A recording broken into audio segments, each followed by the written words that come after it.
Bismillah, alhamdulillah kita ketemu lagi bareng gua Romi. Udah lama banget ya gua nggak unboxing handphone baru. Kayaknya udah sebulan ya. Nah, ini ada yang kuning-kuning. Yang baru dari Poco nih, serinya Poco M7.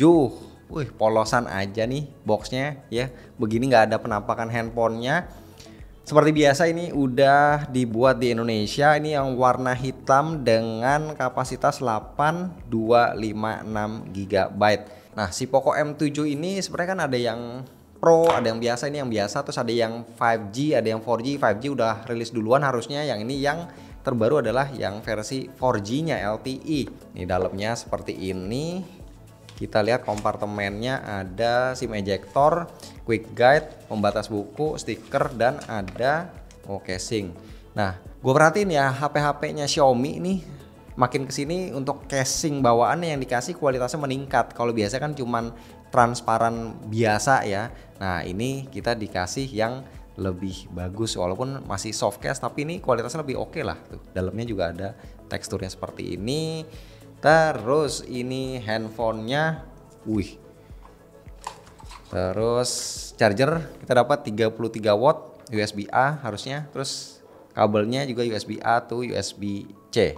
Nih handphonenya harusnya di depan tuh ditulisin ya baterainya 7000, karena kita nggak tahu ya kalau ternyata si Poco M7 4G ini tuh ngebawa massive battery 7000 mAh.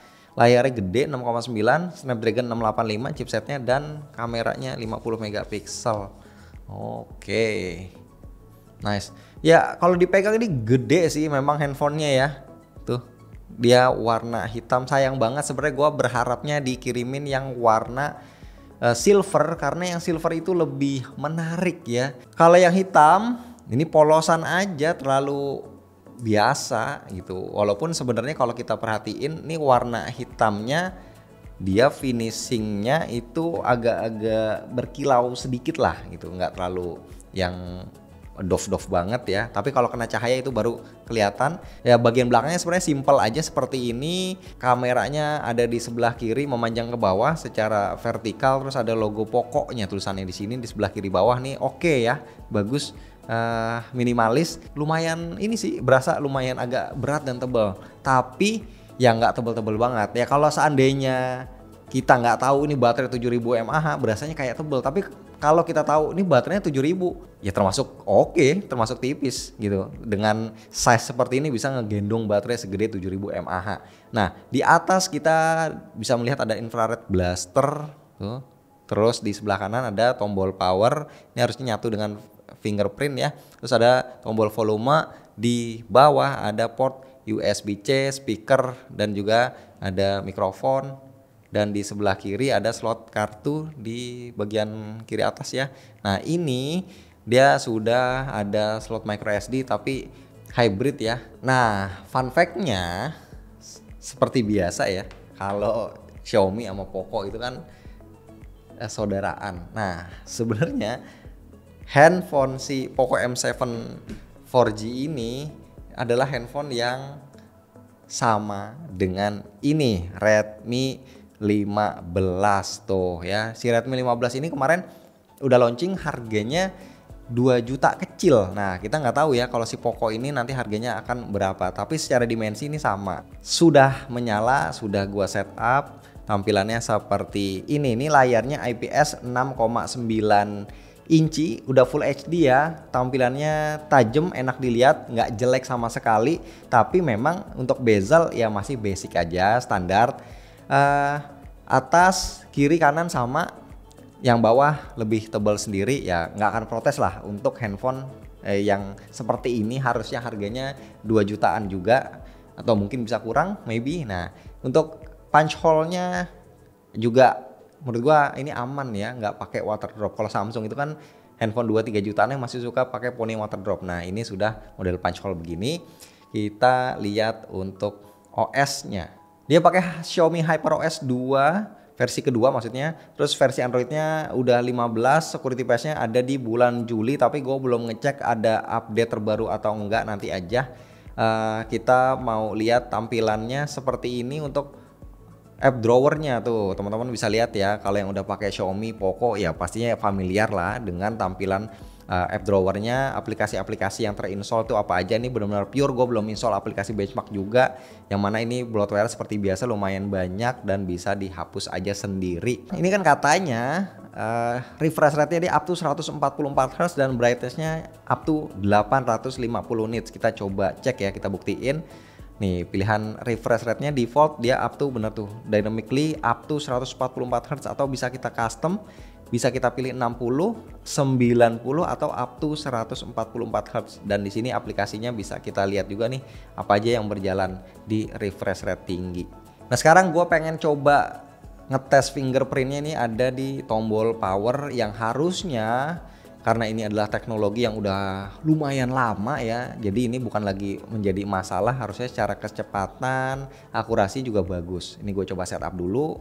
Oh cepet dan asik sih tuh ya. Ya walaupun nggak yang responsif, sebenarnya animasinya itu nggak terlalu cepat, tapi kalau untuk proses unlocknya ini oke sih, ini nggak ada masalah lah. Menurut gue ini udah mantap. Oh ya, satu lagi yang juga mesti kita lihat di sini adalah konektivitasnya NFC. Oke, ada NFC ya buat ngecek saldo, terutama kalau lagi di jalan tol tuh ya kita buat ngisi-ngisi. Nah, di sini aman. Kemudian menu interconnectivity kalau punya device Xiaomi juga di sini lengkap. Sekarang waktunya kita untuk ngetes speakernya, suaranya.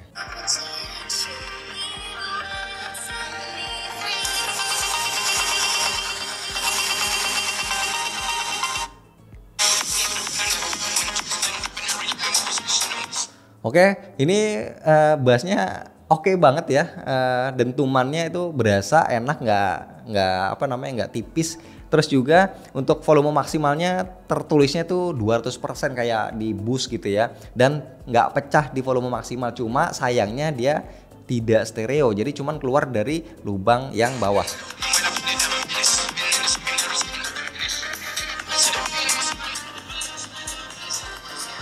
Nah untuk speknya di sini gua nggak jelasin lebih panjang lebar lagi, dan juga gua nggak ngetes Antutu juga. Kalau teman-teman penasaran ya mungkin bisa cek di video gua yang Redmi 15C. Yang penting ini sebenarnya chipsetnya sama, pakai Snapdragon 685, itu udah chipset yang salah satu yang legend juga lah ya, yang udah sering banget ada di pasaran, yang sering banget dipakai.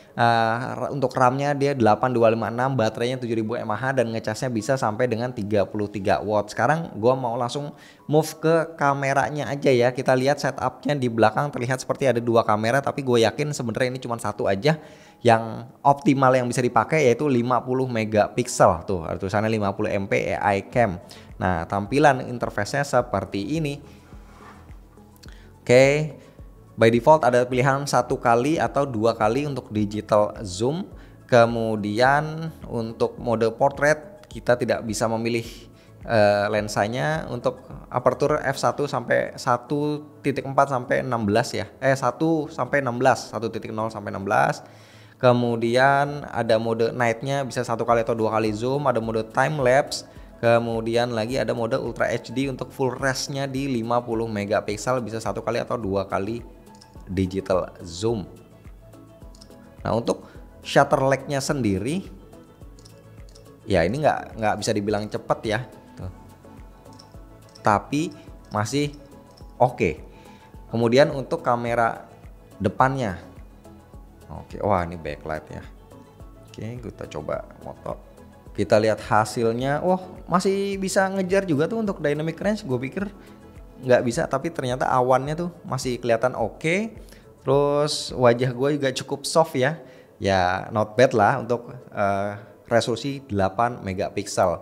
Nah perekaman videonya mentok harusnya di Full HD aja, yes bener Full HD 30 fps. Kemudian untuk kamera belakang juga sama di Full HD 30 fps aja. Nah ya teman-teman udah lihat sedikit sekilas, kita unboxing bareng-bareng Poco M7 yang versi 4G ini yang warna hitam. Pokoknya intinya yang paling menarik dari handphone ini sebenarnya paling utamanya adalah baterai ya, 7000 mAh, ngecasnya 33 watt. Diklaimnya katanya dia bisa dipakai untuk nonton video sampai dengan 28 jam. Bayangin berarti sehari semalam masih lebih 4 jam lagi dikasih ekstra ya.